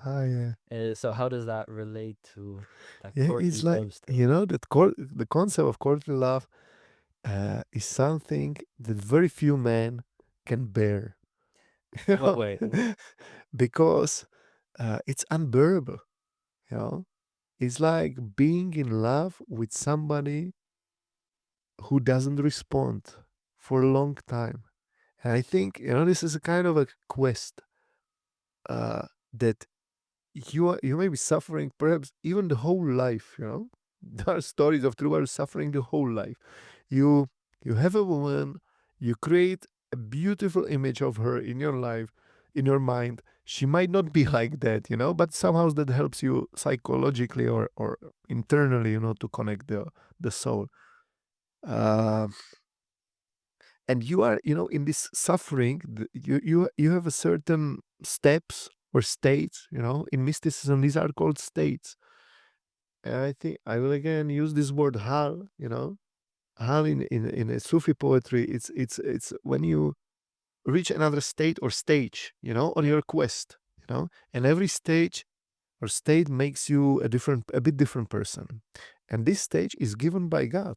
You know, in Sufism, they believe that you get here as a gift of God, you know. So you are on the way of suffering, you are on a quest somehow, and God is giving you, you know, or rewarding you, you know, these stages and also knowledge of something. Do you think So this the is troubadour. the classical troubadour was aware of this, or was it some subconscious thing that just had to flow out? You know, they have, uh, you know, it was defined in books, you know, these steps, you know, and there were various trials even.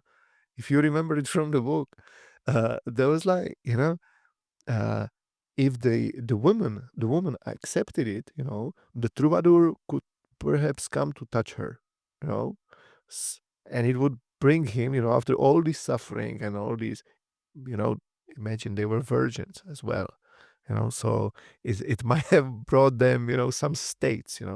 There are even cases where the woman let the troubadour to lie next to her in bed, you know, after all this suffering, and if he managed not to touch her, or or in he didn't do anything to her, he would get to another level, But they were, I think they considered this as a game, but subconsciously, I think something was happening with them. Yeah. Yeah, there must have, because you can't be torturing yourself like that. It was still complete torture. With Cohen, yeah, he's got song about this as well. No, what is the song about when he meets these two women in the storm? I know which one you mean. I can't think of the name though. Man, I've forgotten sometimes. It's like that with songs. I know it's from the first album. No, It is yeah, the first album, and it's in 5 minutes it will pop up. yeah, yeah, totally. But But I remember the story. Because it comes from a real story. It's about two women he can found I in the interrupt real quick? yeah. I believe it was the Sisters of Mercy. Sisters of Mercy, Sisters of exactly. Yeah. Mercy. And even the name Sisters of Mercy, Mhm. he found them in a snowstorm. He brings them home or to the hotel, and then they are sleeping in a bed with him, and he doesn't touches them. He doesn't touch them, the whole night, and he's looking at how they are sleeping. And writing the song in his mind, and it reminds me of these That's the troubadours. It's the same like troubadours, were Well, doing that's an interesting contrast as well, because before you spoke about how he took years to to come. write Yes, songs, but I believe about this one he said he wrote it in 10 minutes. the Sisters of Mercies. Could be. From what I remember from an interview is that, Yeah. like you were saying, he was just he Very expected something more when these two women invited him to his house, but it with didn't your turn out house. that way. Okay. And yeah, then he just sat there and just in 10 minutes wrote this song that ended up memorable. Or perhaps it has taken the whole life. The whole night, not life, night. I mean, that also gets to the point of was that song really written in 10 minutes, or was that a whole lifetime of experience that culminated in these 10 Could minutes? be. Or the That night experience, or at least 1 hour being awakened. But what are some of the other characteristics? Because I know in your book you also mentioned persistence as one of the Okay, characteristics of hell the yeah. classical troubadour. Yeah, yeah, yeah. And there is you can explain it better, but Yeah, yeah, persistence, in pursuing that ideal, that you are creating an image, believing in something, and and just comparing with our contemporary perspective, if something doesn't work out, you just try something else. No? But with them, it was just pursuing, the belief uh, in the woman's divinity, in her qualities. I quote there the poet called Jaffre Rudel, who fell in love with an image of one countess, of Tripoli. One image, it might have been painted, whatever. And he was fantasizing about her, writing poetry, making her divine, making her goddess, until the legend says he got the boat and went to Tripolis, to see that woman. And she was waiting for him, surprising. There might have been letters, I don't know. But the man, he came dying, because of the voyage. But he came dying. I don't know how old he was, but he came dying. And the legend says that he died in her embrace. But it's a legend. But there is also a lot of symbolism that dying in her embrace, is the final unity. Probably on a mental level, like in the song Suzanne. It's like so much to say. And may I haven't interrupted. I wanted only. There is the story about one of these girls from Andy Warhol. What was her name? Edgy Sedgwick? No. And it was, I'm sorry, I have to look into my book because, sometimes I forget the names. And he was pursuing her. No, it was Nico, of course. It wasn't Edgy Sedgwick, although he had something with her, but it was Nico. in Nico we're talking about Marianne, right? No, Or no, no, no, we're no, no, talking no. about Nico, before him. she, yeah, uh, Actually, I think Nico was appearing at the same time because the poems about her enter in one selection of poems from 1968. Yeah, so it might have been uh, She was a Marian. Swedish woman, right? Yeah, Marian and Nico as well. Nico was living in New York, but she might have been, yeah, she might have been from or Germany, perhaps Germany, because I remember her speaking German.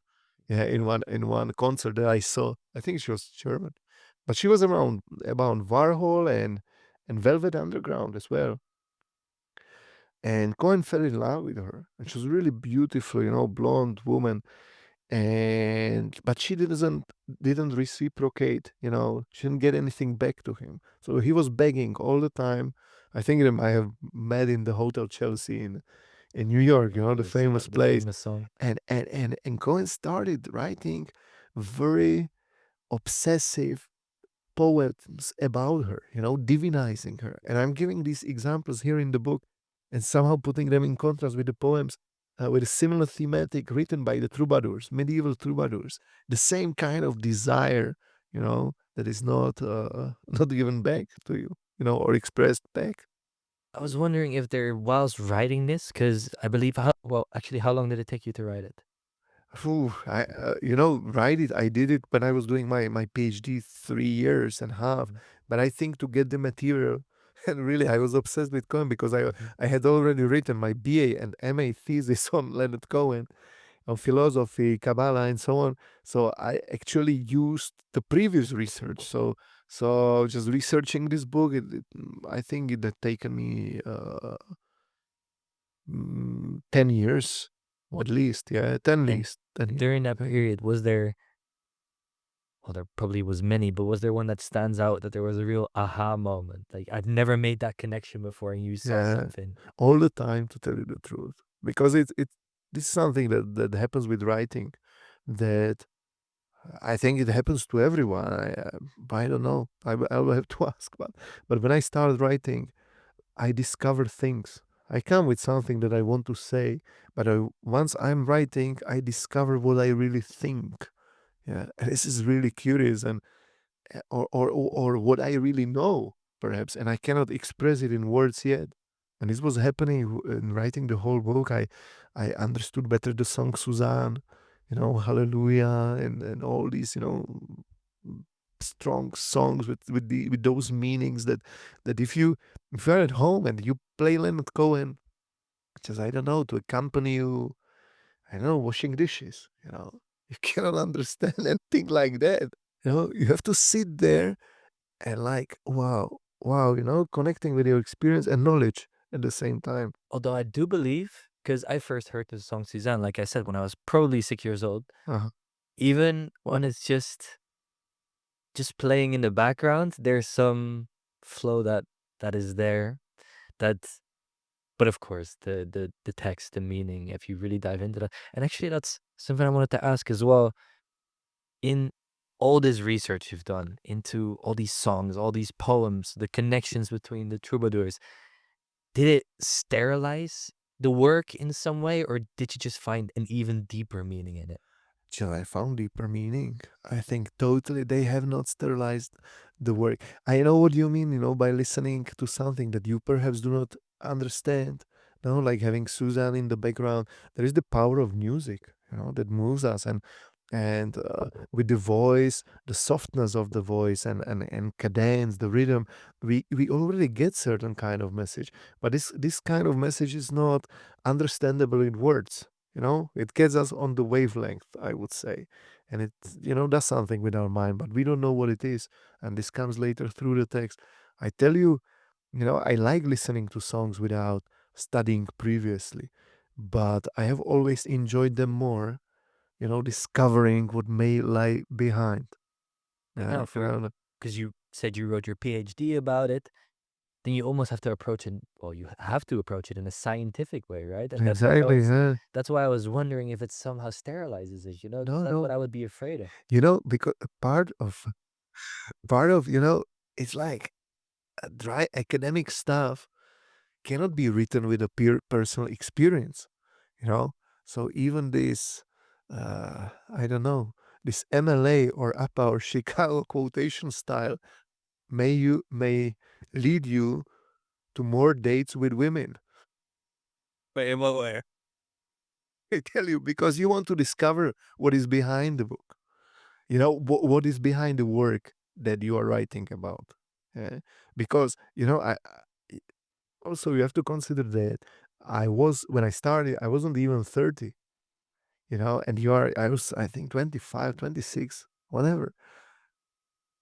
I know, or less, man. I must have been 22, you know, or something like that. So you are in the process of discovering. You are too young and you do not know that you cannot reach so high like Leonard Cohen, you know, but you want to try everything that Leonard Cohen was trying. So you know, just writing in the computer, say, okay, I need this experience. I will try. If it works, And were you write more of your personal experience in the book compared to the PhD's research you were doing? if it is possible, or if I have No, done it it. just because I believe the book is an adaptation based on your Yeah. PhD, Okay. right? Yeah. I have added some things to the book. Yeah, because the thesis was finished in 2016. It was the year when Leonard Cohen died. You know, there is a very curious thing that happened to me. You know, when I was, you know, I came to the Czech Republic to defend the thesis. It was on,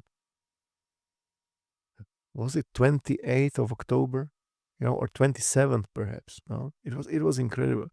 I defended the thesis, and then in 2 days or 3 days, I was taking the plane to Sevilla because I was already based in Sevilla, and I was changing the plane in Paris and Charles de Gaulle Airport, and there was an exhibition of Leonard Cohen uh, by Dominique Iserman. She was one of the former Cohen's girlfriends, you know, as well, and very close friend.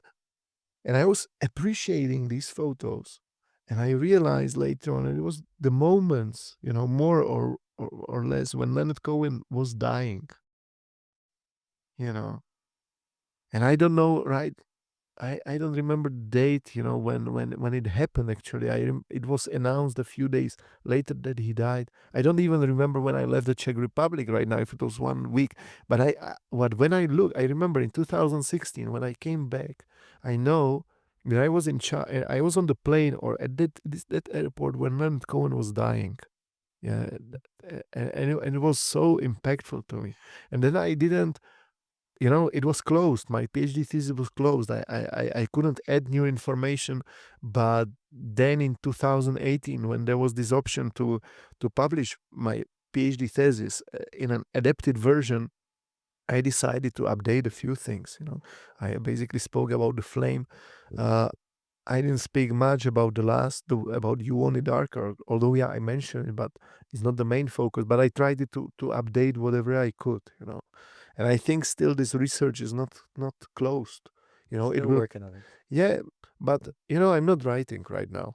It's like I'm not publishing, but I'm from time to time I'm speaking on Leonard Cohen somewhere, and I think there are some chapters that would be that need to be added to the book. You know, and one of these chapters I think should be speaking about women troubadours and about women poet of the time. You know, So it was not a strictly male tradition back in the day. no. You know what was happening there? That women troubadour, they were idealizing men troubadour, you know, and speaking about them like in a divine figure, you know. And then again, we get to Young, you know, Yes. Carl Gustav Young, and you know, when you know, there is a whole list of women singer songwriters who were worshiping Cohen, you know. Wait, so these were female singer-songwriters that were writing about Leonard Cohen? Exactly. Okay. They have the whole albums. You know. Whole albums? Yeah, yeah. I won't tell you the names, you know, yet because I think I don't want to reveal this, but I have these CDs, you know, and these albums at home, and I'm really surprised. Full of Kabbalah, full of mysticism. So they were somehow, you know, imitating Leonard Cohen, you know, and divinizing the man, you know, the same what was he was doing with women, you know. And that's the same that They're we the recognize in the troubadours. female troubadours. Yeah, exactly.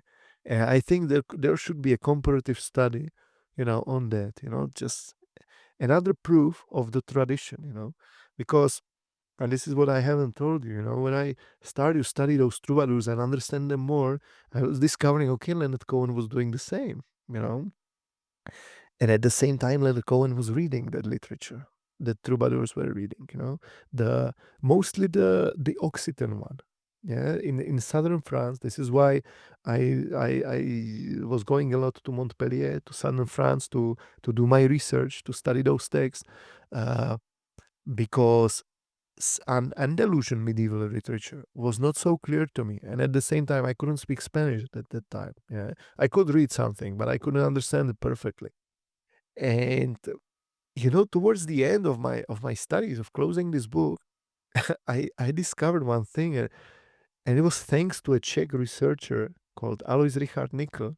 He was a man born somewhere in the middle of the forest in Kachni Lože. It's just you know a small, what is a puddle of water, in the forest. Oh, wow. Oh, I Yeah, thought you were it's talking about like a that, but city or no, it's kind of, there is a Spanish word aldea. I don't know. I'm thinking Spanish instead of English. Uh, his father, he was cutting wood in the forest, and mother working at home.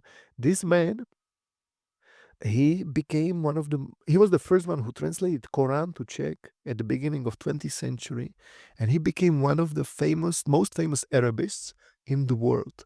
He spoke 14 languages. Once he went to Japan, on a motorbike ride, and he was writing his diaries in Japanese. You know, that's just a man from the middle of the forest. Yes, and when I am saying this, this man, he wrote a great book on the relations between the medieval Occitan and Andalusian poetry. And he came up with the hypothesis that it was actually medieval Andalusian poetry that influenced this, let's say, social, religious perspective of Occitan literature, of the troubadours. And I was thinking, man, it can be true that these people from Al-Andalus, from here against Spain, are more important than the troubadours themselves. So in one chapter, and I think is the least interesting chapter, very dense. Nobody likes it. Everybody tells me, okay, this is too dense. It's full of information and so on. But there is something in that the medieval Andalusian poets, they were much more religious. And these Occitan poets, they were less religious, but they kept it. But they were very much interested in the flesh, like Leonard Cohen was saying, in the human body. So they connected these two things. Yeah. But the base of the Occitan poetry, although many researchers wouldn't agree with me because there are new theories, and there is a bunch of guys, speaking against Nickel and so on, but I don't trust them, because I have Nickel, as a, he's being fluent in 14 languages, and understanding this poetry, this medieval poetry so well, it gives me just the confidence that I should trust in him. So I made a comparative study. Moreover, another, curious thing about Nickel, he's the first one who translated from Alchamio, which was the language spoken here in the 10th, 11th century, in Al-Andalus. He translated to English. How is it called? It's the necklace of doves, the dove's necklace. It's a kind of it's a book on love from Cordoba, by one Cordoban Sufi philosopher. He translated to English, and this book didn't exist in Spanish, although being written in Spain in Andalus until 20th century. And they until I think 60s or 70s, and they translated it from English, from the translation of this Czech guy, to Spanish, not from the original language, because they were not capable. Right now they have translation from Alchamia, but before they didn't have it. So it's completely surprising. That brings even the Czech influence to all these studies. And so in the book, you make the connection between the classical troubadours and Cohen as the modern troubadour. Well, first of all, is that troubadour tradition something that's died out? Because you talked about in the beginning about it being cyclical, maybe. Um, Cyclical, the literature or the no, no, you mean the love, no? divinity Yeah, in love, and instead of a more superficial love. yeah. Um, that might be cyclical, and was Cohen like a fragment of something that's been long gone, or is he maybe the sign of that Revival, you mean? revival? Exactly. I think, yeah, could be, you know. I think he represents or embodies the spirit of troubadour poetry the most, you know, in contemporary among contemporary singer-songwriters. But then, you know, at the time, for instance, there were no genres like we have like now. You know, you said poetry, and poetry meant only one thing, and this was that. You know, there could be secular, there could be religious, but nothing else. You know, we have many genres right now, and to a certain extent, you know, the troubadour motifs appear in our popular music. You know, if I could give you some examples, you know, you can see, you know, among the troubadours, the Occitan troubadours, you had, you know, it wasn't always the same thing. You know, with Cohen, it's not always the same kind of worship and so on. Sometimes he addresses God, he's angry with him. You know, it's not always, you know, just the unity, man and woman and human soul. You know, there are many topics, you know, in this. And other troubadours, they may perhaps delve into more into politics. You know, that Leonard Cohen also has got political songs, although very few of them, or about some problems in the society. And these troubadours also were speaking about other things. And in popular music that we have nowadays, or better to say, better speak about the 20th century, because it was, I think, when singer-songwriters still had something to say, you know. Even now we Yeah, have they also, don't anymore. yeah, but they do not say so much. Yeah, we have there are very good singer-songwriters, you know. But I think, you know, the depth that they were discovering in the spiritual quest in the hippie era and 70s, 80s, and with Cohen until the end of the life, there are fewer and fewer of them. This is a very general statement, but from what I feel and see, what I listen on the radio, when I speak with my students, you know, discovering what they are listening to, there are fewer of them. And the ones who would be more troubadours, I think, Nick Cave, you know, would be he's just working with the similar thematic like Leonard Cohen, you know. Although he's very how he has masculinized God recently, you know, because perhaps because of the death of his two sons, then he's had like personal like monologues with God, you know, and he's addressing God, you know, and the topic of women and some kind of unity with women is has disappeared in in his work later on. Yeah. And what I'm trying to get to in with the book as well is that you make a very interesting case between the connection between the troubadours and Cohen. Um, but what is it that we gather from that? What's what meaning? What does it signify that there's this connection? With the troubadours, you know, I Yes. think what is most important for us, I think, and this is what I wanted to say in the book, is that we understand what happens psychologically, not only with Cohen but with us as well. You know, this is the most important in the book, and this is comparative literature. You know, it's somehow to show also that this has always existed, and we are thinking about love and everything in this way because there was some kind of coexistence between Abrahamic religions in southern France or Al Andalus, and everything, all the songs that we have, or our society, or yeah, our regions, our Europe, you can say, or our world has created until now are somehow based on this. Yeah. That's very interesting because, again, to bring it back to mysticism, in mysticism, there's also this idea of the golden thread, this, Yeah. this knowledge, you know? Mm. But this knowledge always, well, when you hear about it, it takes you like to like the meaning of life or stuff like this, or alchemy in some cases. But maybe the love that Cohen is expressing and that these troubadours are expressing is part of that golden thread, you know? And it's Could be, yeah, yeah. It's like an uninterrupted tradition, mm, I would say, you know. But his golden thread is also a way how to get to wisdom, how to get to knowledge. And if we follow these guys, I think they also show us a certain kind of path. You know how we ourselves could I don't want to say it, but I will say it, revive, Mm. reinvigorate us, get reborn again, you know, And, to die.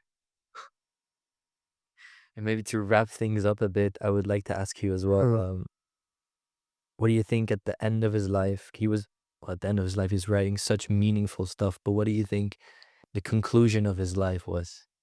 What did he spent his whole lifetime reflecting and writing poems about it. But in the end, what do you think we can take away from Cohen, and what do you think he took away from life? I think first, his circle was completed. I Mm. think it was like he was going like, there were many circles before dying and getting reborn as well, but this was the main one. I think he completed his circle. What we could learn, we could get, it was like the wisdom, of life, of this experience, how important they are for us. And I think, Cohen, he's got many followers in this respect.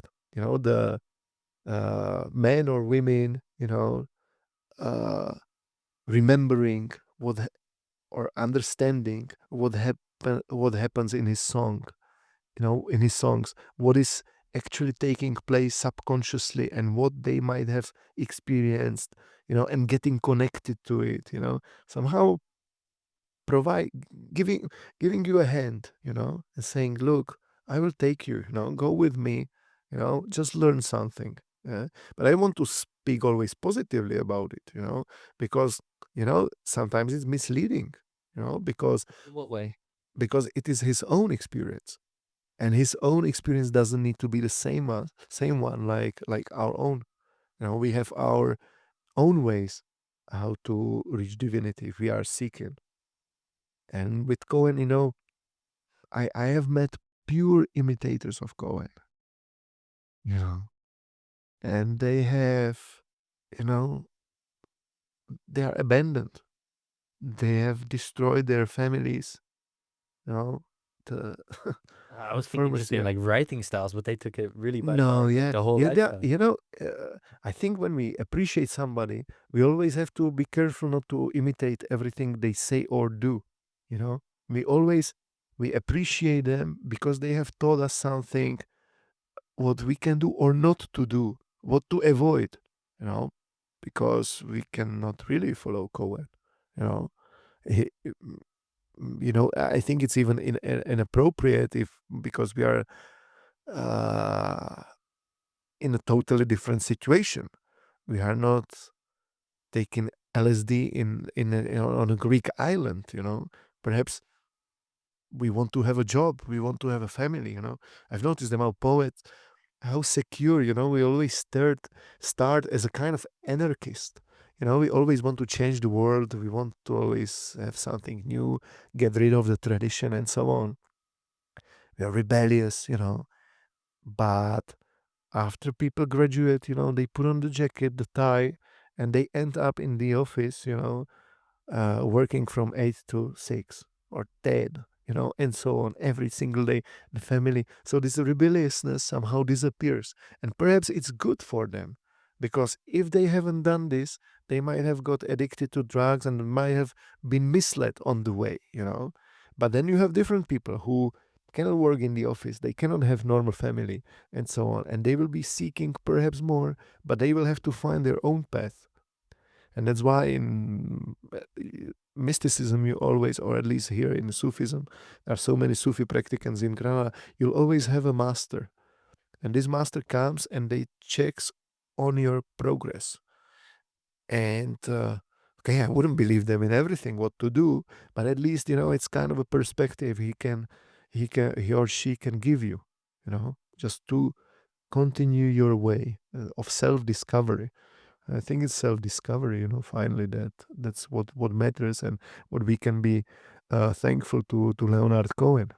I think he's He's definitely to be respected and to be learned Mm, from, but not to be imitated, and I think also not to be envied. mm, I think he might have been quite a troubled man. yeah. Um, so yeah, like you said, like the imitators, it's you have to make your own path in this type of stuff, huh? You know, if he can show you a way, but he doesn't show you the way, and Uh, but he was very brave, in his suffering. in You what know, way? in a, how can it's so easy to quit suffering if you get the woman, one woman, and you stay with the whole life and have a family and everything is organized and perhaps you have your office job or whatever. It's kind of a way how to avoid suffering. But he always refused. I said, no, I want to suffer a bit more. And he had depression, he was taking pills. You remember the famous scene when the moment when he was in London playing this concert, and I think he was maybe more than 70, he was 77 or something like that. And he said, you remember when I was here the last time? I was 60, just a kid with a crazy dream. I was taking a lot of Prozac. And just enumerating the pills, the medicaments, you know. And he was 60 and speaking about him as a kid, because he knew that he would be suffering more even after as an old man, and I think he stopped taking antidepressants only in the last very few years before he died. Before he had been suffering all the time. I mean, when you're talking what you just talked about, it made make me think again of the famous Blue Raincoat song, Yeah. and it's just in preparation for this, I listened to some of his songs again, and normally when I put on Cohen, I try to avoid that song because there's so much uncomfortable suffering in that song, Mhm. and Mhm. it's almost like from an outsider's perspective. To me, it's already too much, and that this man himself can put it on paper is just yeah, It's that's incredible. something It's special. incredible and it's so beautiful at the same time because Mhm. we listen to it and we are mesmerized, hearing what he's saying. Wow, it's incredible. He was a genius. I think Yes. nobody has suffered. You know, do you remember the song Tower of Song? Yes, of Yeah, course. yeah. And he was just speaking about all these musicians, that are up there. There is this country musician. What was his name? I don't remember. Man, it's when we are talking, we always forget his name. But the biggest ones, what is his name? Okay, we will discover later. And he wants to be like him. Or he thinks that he's too below, and then he will be climbing up, up, until he gets there, and because of suffering, I think, just the human suffering is the way how to how to be deeper. The people who do not suffer, they somehow uh they are not deep. I think Yeah. that's a nice way to wrap it up. Hmm. Unless there's still something. No, I wish we could be deep, we could understand music in this way. Uh, and I thank you very much for this interview. Thank you very Uh, much for joining me. It was extremely fascinating and quite special to me because it's like I said, Leonard Cohen is someone I've taken with me through many phases of my life. So to be able to have a conversation with you about it's been great. Thank you. Thank you very much. You are lucky man that your Leonard Cohen is accompanying you.